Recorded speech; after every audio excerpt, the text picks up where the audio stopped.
तो बच्चों, हम लोगों ने पिछले लेक्चर में सेल के कॉम्बिनेशन में ए और बी देख लिया था, है ना। तो मिक्स देखेंगे अब हम। मतलब ऐसा कोई सर्किट हमारे सामने आएगा कि जिसमें सीरीज और पैरेलल दोनों में अगर सेल प्रेजेंट है तो उसका इक्विवेलेंट कैसे निकलेगा, है ना। तो हमें equivalent EMF, equivalent internal resistance, यही सब कैलकुलेट करना है। तो हम लोग क्या देखेंगे, ए बी सी पहुंच गए थे हम लोग। तो सी में जो है, सी में मिक्स्ड, है ना। ये केस कौन सा है, मिक्स्ड का है। और मिक्स्ड में दोनों रहेगा, सीरीज कॉम्बिनेशन भी रहेगा, सीरीज कॉम्बिनेशन और पैरेलल कॉम्बिनेशन, है ना। तो उसी पैरेलल कॉम्बिनेशन भी रहेगा, पैरेलल कॉम्बिनेशन भी रहेगा। तो ये चीज हमें देखना है भाई। तो हम लोग जो है इसको क्वेश्चन के माध्यम से, देखो कंसेप्ट समझना है। अगर कंसेप्ट समझ गए तो फिर मामला सही हो जाएगा। तो इम्पॉर्टेंट है अभी जो है कंसेप्ट आप समझें। जैसे मैं अगर कंसेप्ट को ही क्वेश्चन बना दूं तो देखो, क्वेश्चन में ये ऐसा कुछ लिख दे रहा हूं, है ना। तो ये अगर मान लो मैं क्वेश्चन बना दिया, मैंने कहा कि n cells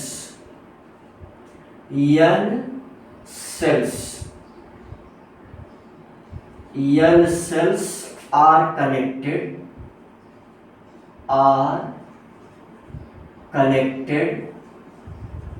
n cells are connected in a row, ठीक है, connected in series, n cells are connected in series, है ना। n सेल जो है सीरीज में कनेक्ट है, n cells are connected in series and such type of m row and such types of m row are connected, m row are connected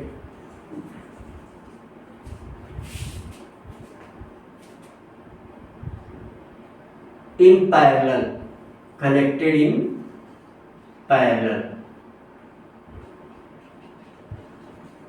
तो ये भाई parallel में कनेक्टेड है, ठीक है भाई। देखो कंसेप्ट ही समझना है, कंसेप्ट समझ गए तो अलग अलग प्रकार की चीजें हमारे सामने आएंगी, उनको हम लोग डील करेंगे। कंसेप्ट समझना है। n cells are connected in series and such types of m row are connected in parallel, in parallel way, in parallel, है ना, of any circuit, of any circuit, है ना। ऐसा कुछ है, ऐसा कुछ मामला भाई है। तो देखो जरा सा सवाल भी बड़ा ही बनेगा क्योंकि कंसेप्ट है, कंसेप्ट है। देखो ये मामला क्या है, मामला ये भाई कि ऐसे ही एक सेल है, ऐसे ही एक सेल है और ये सेल का यहाँ इंटरनल रजिस्टर है, फिर एक दूसरा सेल है, पोलैरिटी सबकी सेम है। यहाँ एक दूसरा सेल है भाई और उस सेल का ये इंटरनल रेजिस्टेंस है, फिर ये एक तीसरा सेल है, फिर उसका ये इंटरनल रेजिस्टेंस है, फिर ऐसे करके ये क्या है, n times n cell, n cells है ना। तो n टाइम्स ये है, n सेल्स है, ऐसे एक रो में है। अब ये एक रो बन गई। अब ऐसे ही m रो, मतलब ये देखो यहां से भी ये सेल है, पोलैरिटी यहां सेम है भाई। अब कुल मिलाकर के हम अगर सामान्य बातों को समझ रहे हैं तो ये सब समझना कठिन नहीं है। तो ऐसे फिर से ये n है ना। अब ये ऐसे जो है क्या है, ऐसे भाई सब ये सारा फिगर ऐसे बना हुआ है। अब ये नीचे चल करके क्या हो रहा है भाई, m टाइम आ जा रहा है ना। सब जो है क्या है, यहां से ऐसे कनेक्टेड है ना। ये ऐसे ले जा करके यहां से ऐसे ही ये क्या है, कनेक्टेड है भाई।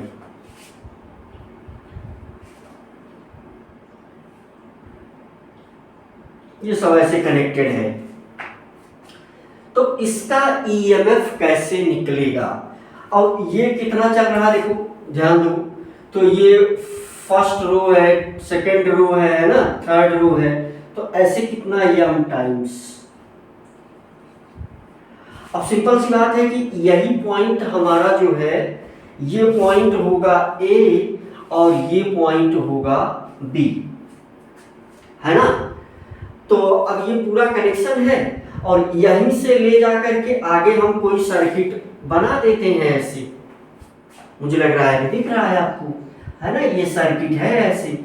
इसको आपको देखने के लिए हम ऊपर भी बना सकते हैं। चलो ये वाला मान लो हम मिटा दिए, जिससे कि नीचे आपको शायद ना दिखे, तो इसको ऊपर बना देते हैं। ये पॉइंट है A, ये पॉइंट है B।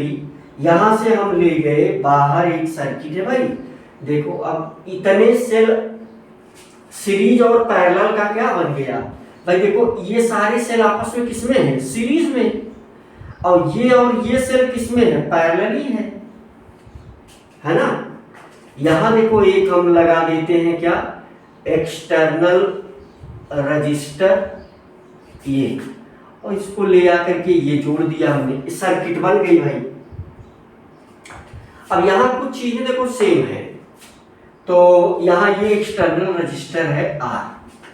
तो यहां कंडीशन अभी सिंपल वाला केस ले रहे हैं, बाद में भाई वो कहां जोड़ना घटाना है तो वो आपको समझ में आ जाएगा, है ना। तो यहां जो है कंडीशन क्या दी गई है कि पोलैरिटी सेम है। एक चीज गिवन, क्या और क्या क्या गिवन है, यहां ये गिवन है, गिवन क्या क्या गिवन है, पोलैरिटी सेम है, polarity of cell, polarity of cell, polarity of cells is in same direction, is in same direction,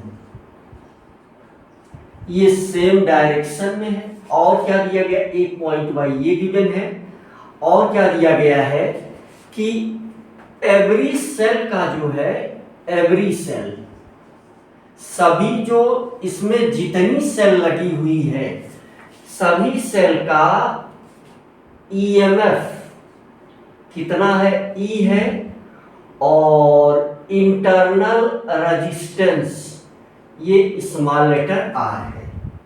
ठीक भाई, ये जो है, ये देखो यहां से ये है कौन वाला R। चलो अब एक ही R यूज करेंगे जो हमारी हैबिट पड़ी हुई है। देखो ये स्मॉल लेटर R, ठीक भाई। तो ये small letter R, small letter R, small letter R, ऐसे ही n टाइम गया होगा। ये small letter R, small letter R, small letter R, सभी सेल का ईएमएफ ई सबका क्यों सेम मान ले रहे हैं, जोड़ने घटाने में थोड़ी मदद मिल जाएगी। अगर अलग रहेगा तो कैलकुलेशन बहुत बड़ा हो जाएगा। तो ये चीज है भाई, आप अच्छा नोट्स बनाएंगे। टीचर से थोड़ा कभी कभी रफ हो जाता है। टीचर से क्यों रफ हो जाता है, क्योंकि हमारा पूरा दिमाग यार लगा हुआ है कि आपको कैसे हम समझाएं, है ना। हालांकि बातें सरल हैं, लेकिन फिर भी हमारा दिमाग व्यस्त होता है कि कैसे हम समझाएं। अब इसमें कई क्वेश्चन पूछे जा सकते हैं, है ना। अब इसमें ये क्वेश्चन है, young cells are connected in series and such type of m row are connected in parallel, है ना, of any circuit connected in parallel of any circuit. ठीक है, अब लैंग्वेज वगैरह उन चीजों पर बहुत अधिक मत जाना, सही भी है ना। तो यहाँ समझो जरा सा बात को, यहाँ बात को समझो। अब ये पहला क्वेश्चन पूछ सकता है इसमें, है ना, क्वेश्चन नंबर 1 पूछ सकता है आपसे कि भाई जो है इसमें कितने क्वेश्चन बनेंगे, इसमें कई क्वेश्चन बनेंगे। तो क्वेश्चन नंबर ये पूछ सकता है कि सर्किट में टोटल नंबर ऑफ सेल, तो total number of cell in circuit equal to what. ठीक भाई, तो सर्किट में कुल कितने सेल लगे हुए हैं, तो बहुत सरल है भाई। देखो एक रो में n सेल लगे हैं और ऐसी यम रो है, तो इसका मतलब कि n इंटू यम, है ना। तो आंसर इसका क्या हो गया, आंसर इसका हो गया total number of cell, total number of cell equal to n into m. ठीक है, ये आंसर हो गया। दूसरा क्वेश्चन ये आपसे पूछ सकता है number 2, E equivalent is equal to what. ये दूसरा क्वेश्चन पूछ सकता है, इसका आंसर क्या होगा, देखो इसका आंसर हम कैसे निकालेंगे, है ना। तो ये सब जो है हम किस में जोड़ देंगे, सीरीज में जोड़ देंगे। अब ऐसी n सेल लगी हुई है तो इस सब का EMF कितना हो जाएगा, n, इस सब का जो है EMF कितना हो जाएगा, NE हो जाएगा, है ना। तो इन वन रो, एक रो में इस सभी का, और हमने क्या देखा था कि अगर पैरेलली ऐसा जुड़ा हुआ है ना, जैसे अब एक रो इन सिंगल रो, चलो सॉल्व करते हैं, है ना। क्या सॉल्व करेंगे, in single row, in single row, single row, है ना।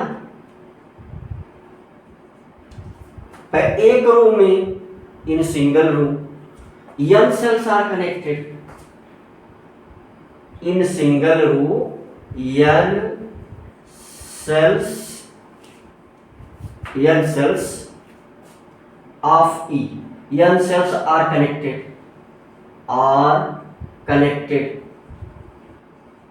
तो एक रो में n सेल कनेक्टेड है तो सभी का EMF जुड़ जाता है, ऐसा हमने पहले करके देखा है।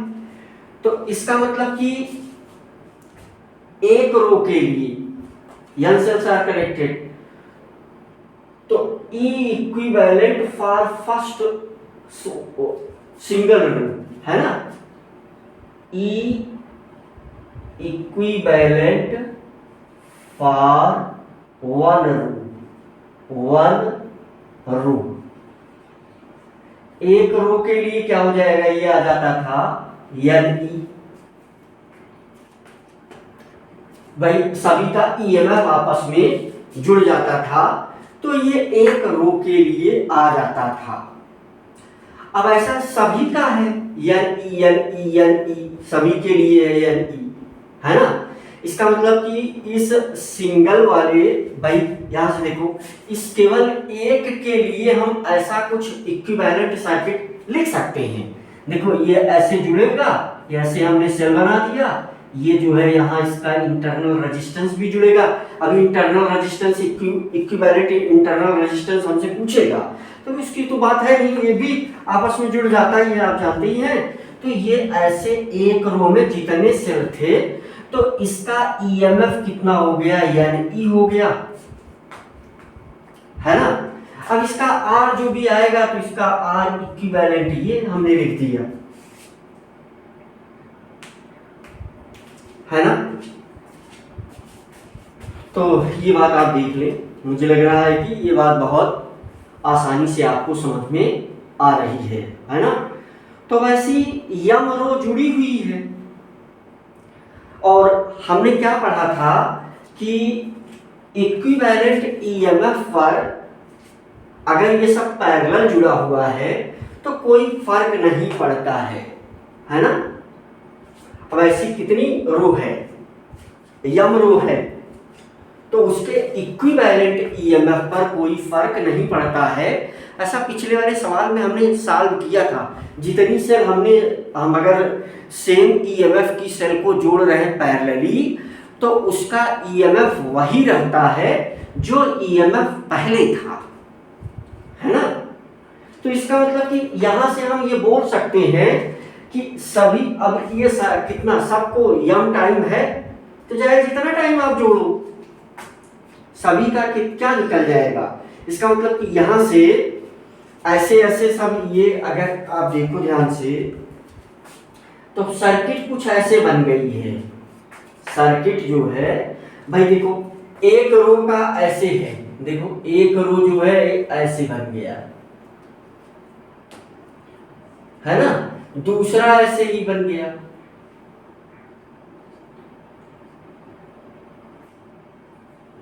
दूसरा ऐसे बन गया। अब ऐसे ऐसे कितना ये चलेगा, ये चलेगा यम टाइम चलेगा, और सभी को ऐसे कहाँ जोड़ा गया, पैरेलली।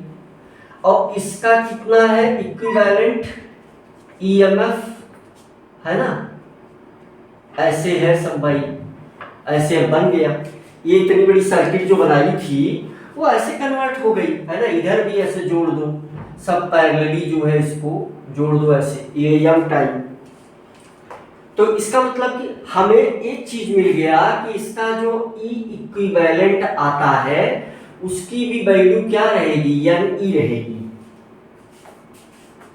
है ना। ऐसा हम लोगों ने जोड़ करके पिछले वाले लेक्चर में किया था कि भाई एन ई जब हम जोड़ेंगे पैरेलली, तो उसका जो इक्विवेलेंट आता है वो यम रो हो चाहे जितना रो हो, है ना, कुछ बदलता ही नहीं, क्योंकि वो बाद में जो कैलकुलेशन था ई इक्विवेलेंट का, तो बाद में कट जाता था। बाद में हमने 3-4 का लेकर के जो वो किया था, तो उसमें सब कट गया था, तो इक्विवेलेंट जो आएगा वो तो यही रहेगा। अब ये देखो, एक क्वेश्चन पूछा, दूसरा क्वेश्चन पूछा, तीसरा क्वेश्चन ये पूछेगा इसी के लिए कि इसमें तीसरा क्वेश्चन क्या पूछेगा कि भाई आर इक्विवेलेंट बता दो, small letter r equivalent is equal to what. यानी ये पहले तो सबका इंटरनल रेजिस्टेंस का इक्विवेलेंट क्या आएगा, क्योंकि भाई देखो सिंपल सी बात है कि करंट ऐसे ही फ्लो करेगी इसमें। अगर हमें करंट आई को कैलकुलेट करना होगा तो हमें सारे सेल के इक्विवेलेंट, सारे सेल के इंटरनल रेजिस्टेंस का इक्विवेलेंट रेजिस्टेंस पाना होगा, तभी हम आई कैलकुलेट कर पाएंगे। मान लो वैल्यूज दे दी जाए तो हम कैसे करेंगे, है ना। तब तो हमें प्रैक्टिकल न्यूमेरिकली वो कुछ ना कुछ आंसर जो भी आएगा उसको लाना पड़ेगा। तो कैसे इसको करते हैं हम, वो चीज़ आपके सामने है। तो क्योंकि करंट जो है ऐसे फ्लो होगी, हमने यहाँ जो है पोलैरिटी सेम रखा था, तो इसका मतलब आर इक्विवेलेंट क्या होगा, है ना, होल सर्किट। ई इक्विवेलेंट जो है ये कंप्लीट सर्किट के लिए है ना। ये किसके लिए है भाई, ये यही तो उसके लिए आ जाएगा, ये कंप्लीट सर्किट के लिए है। कंप्लीट सर्किट, ठीक है, आप फुल फॉर्म लिख लीजिएगा नीचे ही, कंप्लीट सर्किट के लिए है, ठीक है, मैं लिख दूं ये कंप्लीट सर्किट के लिए आ गया भाई। ये जो है पिछले क्लास में, पिछले वाले लेक्चर में इसका डिस्कशन अच्छे से हुआ है, जो जिसको नहीं समझ में आ रहा वो देख ले, नहीं तो वही चीज हमें फिर से करना पड़ेगा। अब हमसे आर इक्विवेलेंट पूछ रहा है, तो हमें सबको पता क्या है, सबको पता है कि ये जो है जब हम इसका जोड़ेंगे तो कितना आ जाता था, आर इक्विवेलेंट जो है ये एन आर आ जाएगा, क्योंकि एक वन रो के लिए है ना, फॉर वन रो, तो आंसर इसका यहां से आंसर भाई एक रो का निकाले क्योंकि वो सीरीज में जुड़ा हुआ है, तो for single row, for one row, for one row, एक रो के लिए। अब ये भाई इसका आर है, इसका आर है, इसका आर है, एन टाइम है, तो इक्विवेलेंट जो आ जाएगा फॉर वन रो है ना, for one row, E equivalent क्या आ जाएगा फॉर वन रो है ना, E equivalent sorry R equivalent, one row for R equivalent, R equivalent है ना, for one row R equivalent कितना आ जाएगा, एन आर आ जाएगा, ठीक है भाई, क्या आ जाएगा, एन आर आ जाएगा। तो अब n r n r n r कितना टाइम, हमें जो है कंप्लीट सर्किट के लिए क्या निकालना है, आर इक्विवेलेंट। ये किसके लिए पूछा जा रहा है, कंप्लीट सर्किट के लिए, ये केवल एक रो के लिए आया है ना। तो फिर अगर हमें आर इक्विवेलेंट चाहिए तो पैरेलली आप कैसे जोड़ते थे, अब इसको हम ये कंप्लीट सर्किट के लिए, कंप्लीट सर्किट के लिए ये मान लिया हमने, ये वन रो के लिए था, तो हम एक के लिए क्या हो गया, देखो इसके ये जो आया पूरा जुड़ करके, तो इसकी वैल्यू कितनी आ गई, एन आर, तो this will equal to 1 upon n r plus 1 upon n r. तो ऐसा कितना टाइम, एम टाइम, ऐसा कितना टाइम, एम टाइम, ठीक है भाई। ऐसा अगर हम एम टाइम करेंगे तो इसका मतलब क्या आ गया, 1 अपॉन आर इक्विवेलेंट। अब ये किसके लिए निकल रहा है, कंप्लीट सर्किट के लिए, सबको हम जोड़ रहे हैं, यानी एम अपॉन है ना, क्या बन गया ये, दिस विल इक्वल टू, अब ये एम टाइम है, डिनोमिनेटर सेम है, तो डिनोमिनेटर वही नीचे लिख लिया जाएगा एन आर, और न्यूमरेटर में ये एम टाइम, तो 1 इंटू एम यानी क्या हो गया, एम। इसका मतलब कि यहां से आर इक्विवेलेंट क्या आ जाएगा, एन आर अपॉन एम। अब ये चीज देखो, छोटी छोटी बातें आ रही हैं, ये आंसर हो गया है ना, एक कंप्लीट सर्किट के लिए। देखो मुझे लग रहा है कि बातें समझ में आ रही हैं। ये किसके लिए पूछा गया, कंप्लीट सर्किट के लिए, कंप्लीट सर्किट। ये कौन सा निकाला है हमने, एक रो के लिए निकाला है, वन रो के लिए। ये कौन, ये क्या आंसर आया यहां, complete circuit, CC complete circuit के लिए आया, समझना इंपॉर्टेंट है। वैसे भी देखो पैरेलली जब हम जोड़, मान लो 2 ओम 2 ओम 2 ओम 2 ओम 2 ओम है ना, कितना बार जोड़ा, 2 बार पैरेलली, उसका रिजल्टेंट कितना आ जाता था, 1 आ जाता था, यानी 2/2 इज इक्वल टू 1। देखो 2 ओम जो है पैरेलली आप 5 बार जोड़ो तो उसका रिजल्टेंट रेजिस्टेंस कितना आ जाएगा, 2/5। तो भाई एन आर को देखो, एन आर है ना, यहां से देख लो, एन आर को एम टाइम जोड़ा गया, तो उसका इक्विवेलेंट कितना आ जाएगा, एन आर अपॉन एम। मुझे लग रहा है समझ में आ रहा होगा, बहुत मोटी बातें हैं। देखो जैसे ये रजिस्टर है, ये रजिस्टर है, ये रजिस्टर है, ये रजिस्टर है ना। सभी जो है ऐसे पैरेलली सब जुड़े हुए हैं, सब पैरेलली जुड़े, सभी 3 ओम हैं। अब इसका इक्विवेलेंट जब निकाला जाता था तो यही तो हम करते थे, 1/r इज इक्वल टू, ये निकाला जाता था तो 1/3 प्लस 1/3 प्लस 1/3, 4 बार हो गया ये 1/3। तो ये कितना जोड़ने पर आता था, 4/3 इज इक्वल टू 1/r। अब यहां से r की वैल्यू क्या आ जाती थी, 3/4।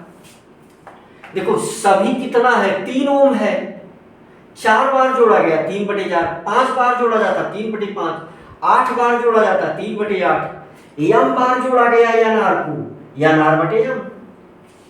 मुझे लग रहा है कि बात समझ में आ गई, बहुत ज्यादा डिफिकल्ट नहीं था, तो ये बात समझ में आ गई है ना। तो 3 सवाल पूछा गया भाई।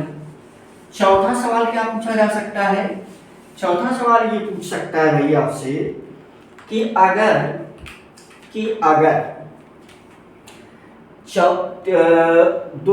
दो और तीन सवाल हो गया। चौथा सवाल आपसे पूछ सकता है कि if external resistance is R then calculate I, है ना। इफ या चौथा सवाल क्वेश्चन है ना, चौथा, इफ एक्सटर्नल रेजिस्टेंस,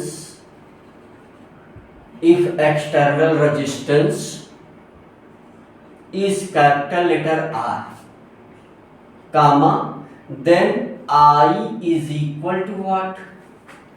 आंसर इसका हमें क्या पता है भाई, हमें पता है I is equal to, है ना, पहले ही हम जानते हैं I is equal to, V is equal to I, R ओमसला है भाई, वही हम लिखते हैं V/R। इसी को जब इंटरनल रेजिस्टेंस शामिल हो जाता था तो हम क्या लिखते थे, इक्विवेलेंट, है ना, ई इक्विवेलेंट अपान R प्लस n, है ना, R प्लस R इक्विवेलेंट, देखो ये है, ठीक है, R प्लस R इक्विवेलेंट, है ना, सही बात है, यही इक्विवेलेंट ईएमएफ है। तो देखो इक्विवेलेंट ईएमएफ कितना आया है, यहां ध्यान दो, इक्विवेलेंट ईएमएफ हमें ये मिला हुआ है, ठीक है। तो I की वैल्यू क्या हो जाएगी भाई, ये हो जाएगी NE अपान R प्लस R इक्विवेलेंट क्या मिला है, R इक्विवेलेंट ये मिला है NR अपान M, ठीक है भाई। यहां से ये अपान 1 मान लो, LCM हो गया इसका M, है ना। इसको जब सॉल्व करोगे तो ये I की वैल्यू क्या आ जाएगी, LCM लेकर के अगर सॉल्व करोगे तो ये I की वैल्यू क्या आ जाएगी, देखो यहाँ LCM M हो जाएगा, M ऊपर चला जाएगा, यहाँ M से मल्टीप्लाई भी हो जाएगा, तो NE अपान M ऊपर चला गया, मल्टीप्लाइड बाई M, अपान क्या हो गया, RM प्लस NR। तो इसका मतलब कि I की वैल्यू क्या आ गई, I की वैल्यू आ गई MNE अपान, ऐसे लिखा जाता है ये RM, R मतलब एक्सटर्नल रेजिस्टेंस, M मतलब नंबर ऑफ रो, है ना, प्लस स्मॉल लेटर n मतलब number of cell in one row, है ना। स्मॉल लेटर R का मतलब इंटरनल रेजिस्टेंस, देखो ये आ गया, है ना। ये I पूछ रहा था, हम लोगों ने I कैलकुलेट कर दिया भाई। अब ये अगला क्वेश्चन आपसे पूछ सकता है ना, 4 क्वेश्चन हो गया, 5वां क्वेश्चन ये हमसे पूछ सकता है, पांचवा क्वेश्चन जैसे अगर ये हमसे पूछे कि यम कामा यन कामा, है ना, ई कामा स्मॉल लेटर आर, जितने भी वेरिएबल हैं, कामा कैपिटल लेटर आर कामा, अब ऐसे घुमा फिरा सकता है भाई, कैपिटल लेटर आर कामा आई, है ना, इस सब में रिलेशन बताओ, है ना, है ना, right the expression for relation, है ना, रिलेशन एमंग, क्या पूछ सकता है हमसे पांचवा क्वेश्चन यहां लिख दे रहा हूं भाई। ये चौथा क्वेश्चन सॉल्व हो गया। ये यहां पर पांचवा क्वेश्चन हमसे पूछ सकता है कि relation, derive expression for relation among, relation पूछ सकता है, रिलेशन एमंग, इन सब के बीच में रिलेशन क्या है। ये देखो रिलेशन ऑलरेडी है, वही सिंपल सा कि I is equal to M N E divided by R m plus N r, यही रिलेशन भी है भाई, रिलेशन एमंग, है ना, तो रिलेशन पूछ सकता है ना, राइट द रिलेशन एमंग, यहां से क्या बोल सकता है ये, right the relation among, question बना ही दें, चलो आप क्वेश्चन बना सकते हो, इसको एंड बना लो, एंड आई, तो यहां इसको स्मॉल लेटर आर बना लो, राइट द रिलेशन एमंग, चलो क्वेश्चन साफ साफ कर दें, तुम्हारी भी सुविधा हो जाए। मुझे लग रहा है कि मेरा काम जो था वो हो गया था। ये है पांचवा नंबर का क्वेश्चन। क्वेश्चन क्या है, राइट, है ना, right the relation, right the relation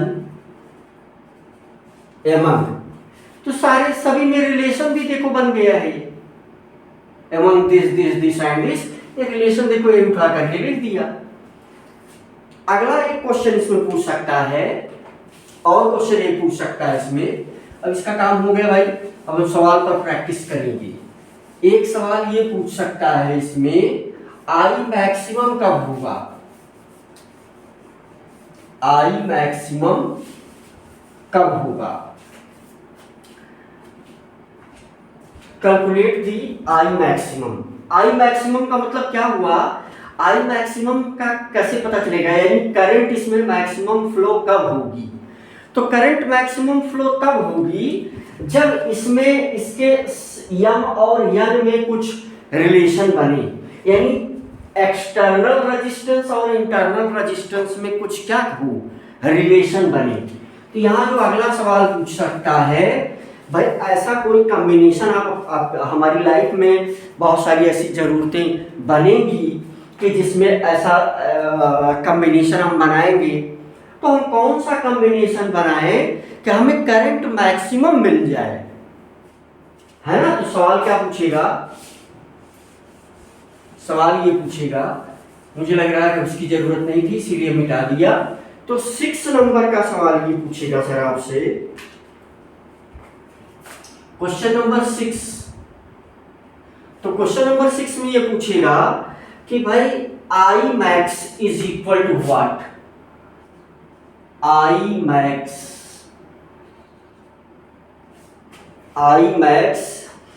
is equal to what, या क्या पूछ सकता है, what is the condition for I max, what is the condition, what is the condition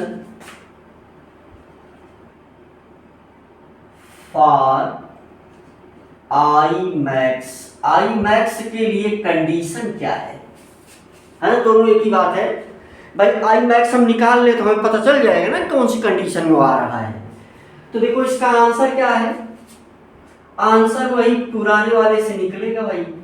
हमें क्या पता है, I इज इक्वल टू, हमें वो रिलेशन आ गया, तो ये आ गया MNE, अब ये क्या आ गया RM या MR, एक ही बात है, MR प्लस NR, ऐसा पढ़ने में RM, इसको ऐसे भी हम लिख सकते हैं, इसमें कुछ दुविधा की बात नहीं होनी चाहिए, है ना। तो क्या लिख सकते हैं भाई, हम लिख सकते हैं MR प्लस NR। हाँ, इतना याद रखना कि कौन सा स्मॉल लेटर कौन सा कैपिटल लेटर, क्योंकि स्मॉल लेटर जो है इंटरनल है और वो एक्सटर्नल है ना भाई। तो ये कब मैक्सिमम होगा, जरा सोचो इसको आराम से कि ये कब मैक्सिमम होगा, I मैक्स। तो भाई ये I जो है, I की वैल्यू तो हमें गिवन है, I की वैल्यू हमें क्या है, गिवन है, दिस इज I। तो ये मैक्सिमम कब होगा, व्हेन मैक्सिमम, इसकी वैल्यू व्हेन मैक्सिमम। तो भाई देखो ये क्या लिखा हुआ, ये क्वांटिटी देखो, व्हेन मैक्सिमम, मुझे लग रहा है कि देखो बाद में मैं घेरता घाटता हूँ, उससे थोड़ा सा उतना साफ नहीं दिखता है, तो आप पीछे आगे करके पॉज वॉज कर लिया करिए, है ना। मैं कोशिश करता तो हूँ, लेकिन अब मुझे चूंकि समझाना है। देखो अगर हम यहाँ ध्यान दें तो ये इतनी जो क्वांटिटी लिखी गई है, ये क्या है, ये एक फ्रैक्शन है, ये क्या है, फ्रैक्शन है ना भाई, ये क्या है, फ्रैक्शन है। तो किसी भी फ्रैक्शन की वैल्यू कब ज्यादा होगी, तो फ्रैक्शन की वैल्यू तब ज्यादा होगी जब डिनोमिनेटर की वैल्यू कम हो। फ्रैक्शन में भाई देखो, ऐसे देखो, पहले जो है, पहले हम प्रैक्टिकल बात करें। देखो जरा, हमने लिखा 16/8, तो वैल्यू क्या आ जाएगी, 2। हमने लिखा 16/4, वैल्यू कितनी आ जाएगी, 4। हमने लिखा 16/2, वैल्यू कितनी आ जाएगी, 8। ध्यान दो, हम यहां कर क्या रहे हैं, देखो डिनोमिनेटर को घटा रहे हैं, पहले 8 था, फिर 4 हुआ, फिर 2 हुआ। इससे क्या पता चल रहा है कि जो रिजल्ट आ रहा है वो बढ़ रहा है, फ्रैक्शन, ये भी फ्रैक्शन है। ऐसे यहां भी है, अगर इसकी वैल्यू कम हो जाए तो ये मैक्सिमम हो जाएगा। तो इसके लिए कैसे कम होगा, क्या मामला लगेगा, उसको देखो। मैं ये बात समझा ले गया भाई कि अगर फ्रैक्शन लिखा गया है और डिनोमिनेटर की वैल्यू कम हो जाए तो फिर टोटल रिजल्ट जो आएगा वो ज़्यादा होगा, और हमें रिजल्ट को ज़्यादा करना भी है। तो कैसे मामला बनेगा, अब इसमें कुछ छोटी मोटी ऐसे ही छोटी मोटी जो है गुणा गणित लगाएंगे। आप कह सकते हो भाई हम जो है कैसे इसको सोचेंगे सर, भाई ये थ्योरी का पार्ट है, एक बार सुनोगे तो फिर जीवन में ऐसे काम कर ले जाओगे आप भी। इसमें छोटा मोटा गुणा भाग हम करेंगे इधर उधर। भाई देखो किसी चीज में अगर हम कुछ जोड़ दें, घटा दें, है ना, किसी मैथ के रूल को हम इसमें अप्लाई करें तो कोई दिक्कत होती नहीं। तो देखो अब हम इसको आई मैक्स की कंडीशन बताएंगे। तो आई मैक्स की कंडीशन के लिए क्या करेंगे हम, तो देखो ध्यान दो, जैसे यहां पर हम क्या लिख सकते हैं, जैसे हमारे पास क्या है, m are plus N r, नीचे वाले को ही हमें कुछ ऐसा तमाशा करना है, एन आर, ठीक है भाई। अगर हम इसका, है ना, अगर हम इसका क्या कर दें, स्क्वायर कर दें, है ना, अगर हम इसका क्या कर दें, स्क्वायर कर दें, जैसे अगर इसका हमने क्या कर दिया, स्क्वायर कर दिया, तो स्क्वायर करने से देखो जैसे a प्लस बी, यहां पर यही सब फार्मूले यूज होंगे। जैसे ये है हमारे पास a प्लस बी, तो आपको क्या पता है कि आपको पता है a प्लस बी का स्क्वायर कर दिया तो a square plus B square plus 2ab, है ना। ये मोटी मोटी बातें हैं, a square plus B square plus 2ab, तो ऐसा कुछ लगता है। अच्छा, तो यहां पर देखो हमें क्या करना है, हमें ये करना है कि अगर हम अभी मान लो इसका स्क्वायर कर दें तो ये क्या आ जाएगा, है ना, m स्क्वायर r स्क्वायर, इससे काम नहीं बनेगा लेकिन ऐसे ही करके आपको दिखा रहा हूं, plus n square r square plus 2, है ना, है यम एन, है ना, देख लो M N R R R R, ऐसा कुछ ये बनेगा। इसी फार्मूले को इसने फॉलो किया है, इसी फार्मूले को इसने फॉलो किया है। तो अगर मैं a माइनस बी स्क्वायर भी करूं, देखो यहां पर a माइनस बी स्क्वायर, क्यों लिख रहा हूँ, लिख ही रहा हूँ, चाहूँ तो रिजल्ट डायरेक्ट लिख दूँ, लेकिन अब कुछ सोच लो आगे पीछे। तो जैसे इसको अगर करना है मामला सिंपल सा, तो a स्क्वायर बी स्क्वायर की क्या है, a square plus B square minus 2ab, तो ऐसा कुछ चलता है। तो देखो यहां से हम क्या करना चाहते हैं, हम इसको अंडर रूट में लेते हैं, तो हम क्या लिखेंगे,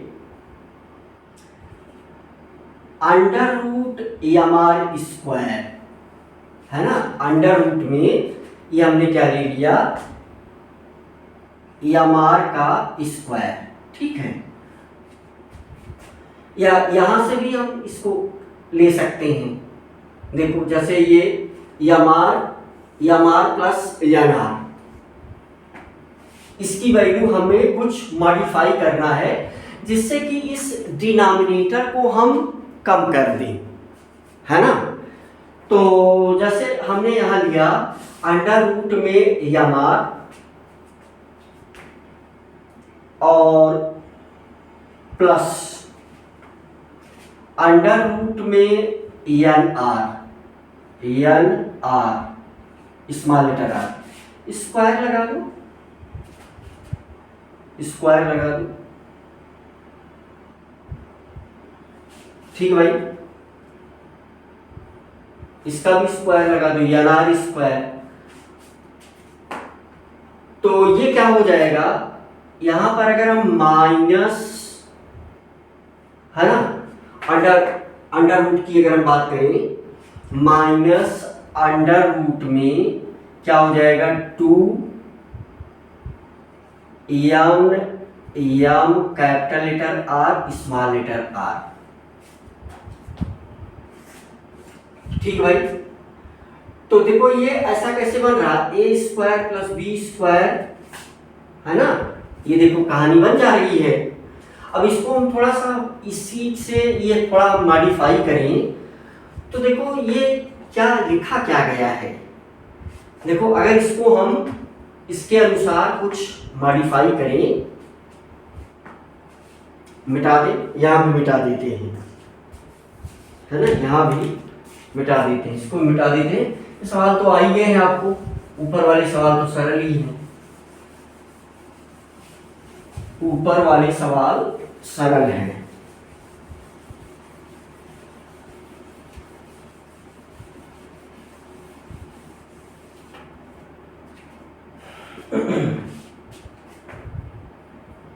है ना। तो देखो अगर हम इसकी बात करें तो ये क्या लिखा क्या गया है, जैसे अगर हम यहां पर this will equal to M are square, M are square M are plus N R, है ना, M are plus N R, और ये किसमें लगा दिया अंडर रूट में, ये किसमें लगा दिया अंडर रूट में, और इसका जो है स्क्वायर कर दिया। तो सिंपल सा है ना, बस थोड़ा सा और हम करेंगे, आप आराम से समझ जाएंगे। ऐसा ही हम कुछ यहाँ मॉडिफिकेशन करके हम क्या करेंगे, डिनोमिनेटर को कम कर देंगे। तो देखो ये सिंपल है और सिंपल तरीके से आप सोच सकते हैं। ये सब चीज़ें क्लास 9-10 में पढ़ाई जाती हैं। क्योंकि हमारा उद्देश्य यहाँ क्या है, हमारा उद्देश्य है कि इस वैल्यू को कम किया जाए। अब देखिए इसके पहले भी हमने कुछ लिखा, कुछ ऐसे आपसे प्रैक्टिस करवाया कि आपका दिमाग कुछ इस तरीके से भी सोचने लगे। नहीं तो जल्दी से तो 1 मिनट में भी कुछ ऐसे किया जा सकता है। ये क्या हो जाएगा, यू कैन से ये प्लस, है ना, एम आर एन आर, और ये इसका क्या है, यहाँ क्या लगा दें, माइनस लगा दें, माइनस, हाँ माइनस, माइनस, है ना, A square plus B square into 2 minus 2ab, है ना, दिस विल स्क्वायर। ऐसा कुछ सोच सकते हैं आप, लिख सकते हैं। हमारा उद्देश्य है कि देखो, हमारा क्वेश्चन है कि आई मैक्सिमम कब, आई मैक्सिमम कब। बस सिंपल सी बात है कि इसकी वैल्यू कम हो जाए। कम कैसे करेंगे, कुछ ऐसे ही जोड़ घटा गुणा भाग करेंगे, ये नॉर्मल सी बातें आप जानते हैं। तो अब इसको भी आप लिख सकते हैं अपने ऐसे नॉर्मली, कि दिमाग आपका कुछ ऐसे सोचने लगे। वैसे देखो, अगर हम डायरेक्ट, हमने कहा कि आंसर अगर हम डायरेक्ट लिखना चाहते तो डायरेक्ट भी लिख देते। ये ऐसे सोचने के लिए जितनी भी सारी चीज़ें लिखवा रहा हूँ, जो स्टूडेंट ऐसा सोचता होगा कि मुझे एक ही बार पढ़ने में आ जाए, तो उसको कुछ ऐसे सोचना होगा। कुल मिलाकर के मैं आपको सोचवा रहा हूँ। नहीं तो इसको थोड़ा सा और शॉर्टकट में कैसे हम कर सकते हैं, तो वो चीज़ देखो। यानी डिनोमिनेटर की संभावना में हम मिनिमम की प्रोबेबिलिटी को देखें। जो डिनोमिनेटर है वो मिनिमम कब पॉसिबल है, जो डिनोमिनेटर है वो मिनिमम कब पॉसिबल है, इसको यहीं से देख लो। जैसे हमने लिखा M are plus N R, इसी की वैल्यू हमको मिनिमम करना है। तो कैसे मिनिमम, देखो इसको हम क्या लिख सकते हैं, दिस विल इक्वल टू,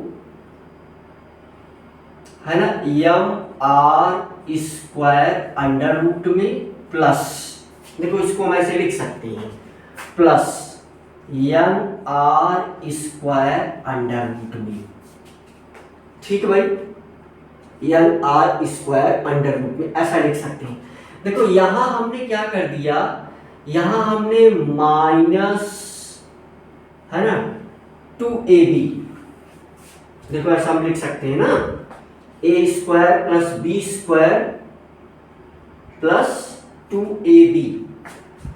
तो देखो इसको हम ऐसा लिख सकते हैं। अब अगर इसमें हमने जोड़ दिया 2 M R into N R, है ना, 2 M R into N R, और माइनस भी कर दिया, माइनस कर दिया, प्लस भी कर दिया, तो 2 एम आर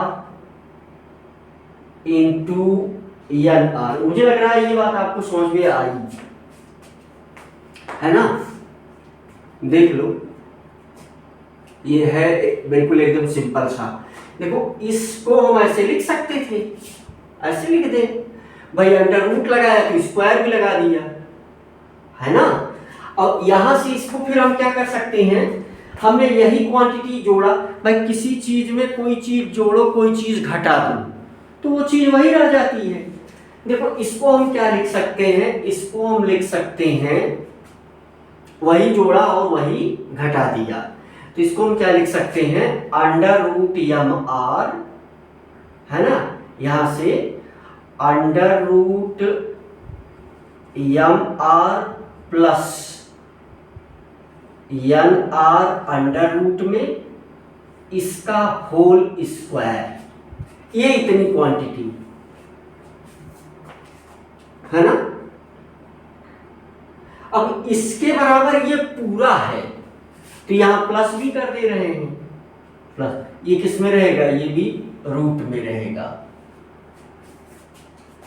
तो अंडर रूट यहां कर दिया under root 2 M R into N R.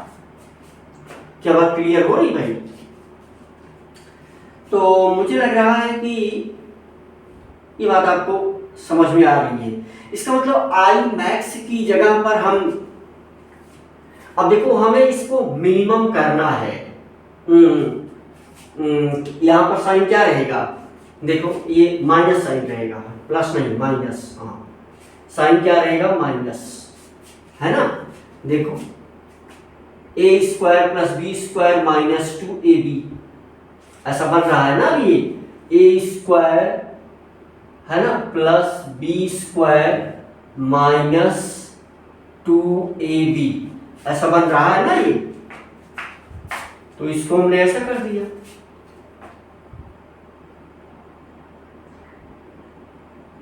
है ना। तो मुझे लग रहा है कि बातें बहुत ही ज्यादा क्या है, क्लियर हैं, बातें बहुत ही ज्यादा क्या है, क्लियर है। अगर हम इसको सब अंडर रूट में ए स्क्वायर बी स्क्वायर, अगर हम इसको अंडर रूट में लगा दे, इसको अंडर रूट में लगा दो भाई, इसको अंडर रूट में लगा दो, इसको अंडर रूट में लगा दो, ठीक है। तो ये क्या हो जाएगा, ये यहां पर क्या हो जाएगा, अंडर रूट में ए का स्क्वायर, है ना, सॉरी अंडर रूट में ए माइनस अंडर रूट में बी, इसका होल स्क्वायर। तो मुझे लग रहा है कि बात समझ में आती है। अब ये सारी वैल्यू उठा करके यहां हमको रखना है। अब ये मिनिमम कब होगा, देखो यहां तो हम कुछ नहीं कर सकते, यहां जो कुछ है वही एज इट इज रहेगा। अब ये देखो स्क्वायर में लिखा हुआ है, तो इसमें कुछ छेड़खानी हम कर सकते हैं। इसकी वैल्यू भाई देखो ये ज्यादा होगा तो पॉजिटिव आ जाएगी, ये ज्यादा वैल्यू होगी तो भी पॉजिटिव आ जाएगी। अगर ये दोनों इक्वल हो जाएं, अगर ये दोनों वैल्यू इक्वल हो जाए तो यहां अंदर जीरो आ जाएगा, है ना। या भाई इसकी मैक्सिमम वैल्यू है ना, इसकी जो है you can say maximum value तो इसकी कुछ भी हो सकती है, हमको क्या चाहिए, मिनिमम चाहिए। देख मुझे लग रहा है कि बातें समझ में आ रही हैं। ये इस क्वांटिटी को हम ऐसे लिख सकते हैं, फिर ऐसे लिख सकते हैं, इसमें हम कोई खेल नहीं कर सकते, इसी में हम कर सकते हैं। हमें मिनिमम चाहिए, तो इस वैल्यू को मिनिमम होने के लिए मिनिमम कितना होगा, ज्यादा से ज्यादा जीरो।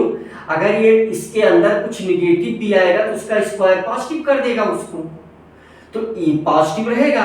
मिनिमम वो निगेटिव तो जाएगा नहीं, तो मिनिमम इसकी वैल्यू कितनी आ सकती है, जीरो, है ना।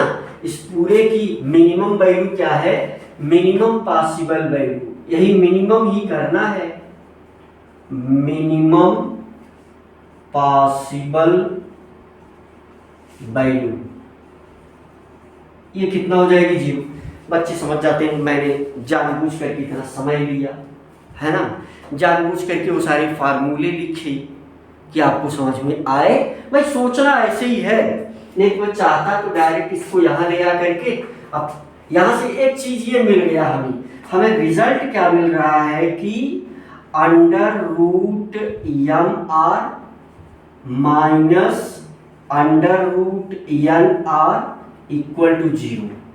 इसको सॉल्व जब करोगे तो अंडर रूट में M R equal to under root में एन आर, ठीक है। माइनस उधर जाएगा प्लस हो जाएगा, यहां से देखो क्या मिल जाएगा, यहां से मिल जाएगा आपको M R is equal to N R.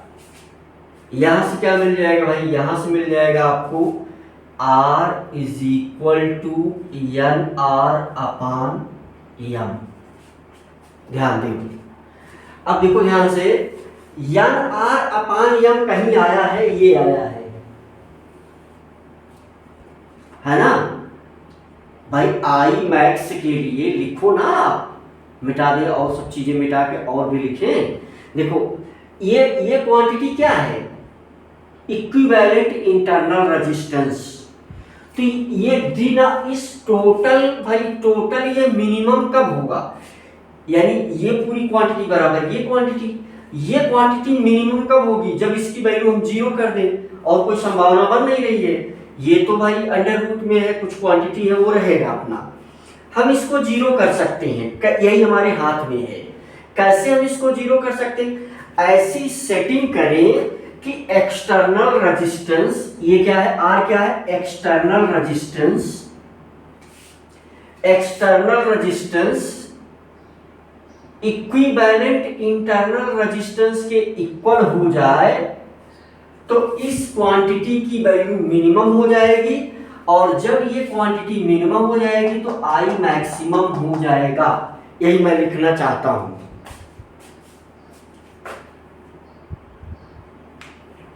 है ना।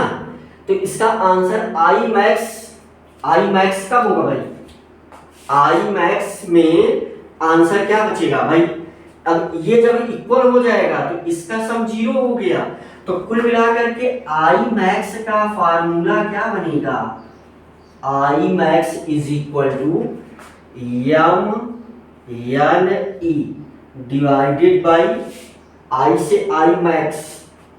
अब हमसे आई मैक्स ही पूछ रहा है तो अंडर रूट में, अब चाहे ऐसे ही लिख लो 2, है ना, अंडर रूट में 2 एम एन आर, ठीक भाई। आई मैक्स तो ये आएगा ही आएगा। अब इसकी कंडीशन क्या है, इसकी कंडीशन यही है कि इस क्वांटिटी को 0 बनाना है, और ये तभी 0 होगा जबकि एक्सटर्नल रेजिस्टेंस और इक्विवेलेंट इंटरनल रेजिस्टेंस इक्वल हो, यही कंडीशन है। तो इसके लिए कंडीशन क्या है, चलो यहाँ लिख देते हैं। ये सवाल भाई पूरा हो गया, कहाँ लिख देते हैं, यहाँ लिख देते हैं, ठीक है, सब मिटा देते हैं। इस सवाल पूरा हो गया। तो ऐसे कभी कभी जो है घुमाने फिराने वाले सवाल सामने रहेंगे, तो उनको हम जो है डील करेंगे भाई, उनको हम क्या करेंगे, डील करेंगे। अब छोटा मोटा जो गुड़ा भाग इसमें लगा हुआ है, तो इसकी कंडीशन क्या है, कंडीशन लिखना पड़ेगा कि when external resistance to get maximum current, external resistance should be equal to equivalent internal resistance for such type of circuit condition। वो हमसे पूछ क्या रहा था कि I max का फार्मूला बता दो भाई। अब ये तो 0 हो जाएगा, ये तो 0 हो जाएगा, इसको 0 हो गया, खत्म हो गया, 0 प्लस दिस खत्म, तो ये बचा, ये हमने इसकी जगह पर ये मिनिमम पॉसिबल वैल्यू थी उसको लिख दिया गया, ठीक है। ये मिनिमम पॉसिबल वैल्यू थी, इसको लिख दिया गया। अब भाई ये जब 0 हो जाएगा, इसकी वैल्यू 0 आ जाएगी, तो ये बचेगा। इसके लिए हमसे पूछ रहा था कंडीशन, तो कंडीशन लिख लो। कंडीशन हमसे पूछ रहा था, तो कंडीशन क्या है कि for such type of circuit, for जो चित्र बनाया था, for such type of circuit, है ना, for such type of circuit, comma, to obtained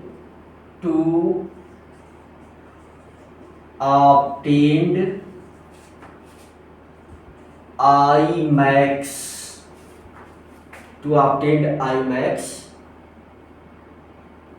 comma, external resistance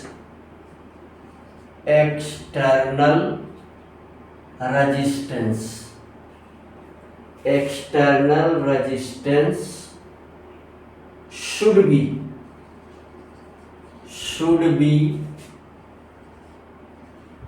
equal to equivalent internal resistance, equivalent internal resistance। ये है भाई मामला, should be equal to equivalent internal resistance, है ना, equivalent internal resistance, यानी R is equal to N R upon N, और यही क्या था, this will equal to R EQ। ठीक भाई, तो ये ऐसे छोटे मोटे क्वेश्चन, छोटी मोटी बातें आपसे कभी पूछी जा सकती हैं। वो जो बीच में चीज़ें हमने लिखा था, ये क्वेश्चन नंबर 6 बच्चों को थोड़ा सा कभी कभी डिस्टर्ब करता है, इसीलिए वो सारी चीज़ें हमने लिखा भाई, वो बीच में जो लिख करके मिटाया, लिख करके मिटाया, नहीं तो डायरेक्ट भी लिख देता, है ना। तो वैसा ही कुछ चल रहा था। जिन बच्चों को समझने में प्रॉब्लम होगी भाई, वो क्या करेंगे, जिन बच्चों को वो चीज़ें समझने में प्रॉब्लम होगी तो क्या करेंगे कि उस प्रकार की चीज़ों को बार बार लिखेंगे। अब अगर चाहता तो ये पूरा क्वेश्चन मैं 5 मिनट में भी कर देता, लेकिन ऐसा वीडियो बनाने का उद्देश्य, ये पूरा जो 1 घंटे समय दिया, जल्दी जल्दी करता 5 ही मिनट में कर देता, है ना। 5 ही मिनट का ये सवाल ही था, जिसमें मैंने कितना समय दे दिया, 1 घंटे समय दे दिया, लेकिन सब कुछ लिखा पढ़ा कुछ न कुछ, है ना, और समझाने का अधिक प्रयास किया, नहीं तो 5 ही मिनट का था ये। अब कुल मिलाकर के 6 सवाल उसमें बने, तो 6 सवाल हम लोगों ने डिस्कस किया। ठीक है, तो कुछ और अच्छे सवालों के साथ हम लोग मिलते हैं नेक्स्ट वीडियो में, राइट।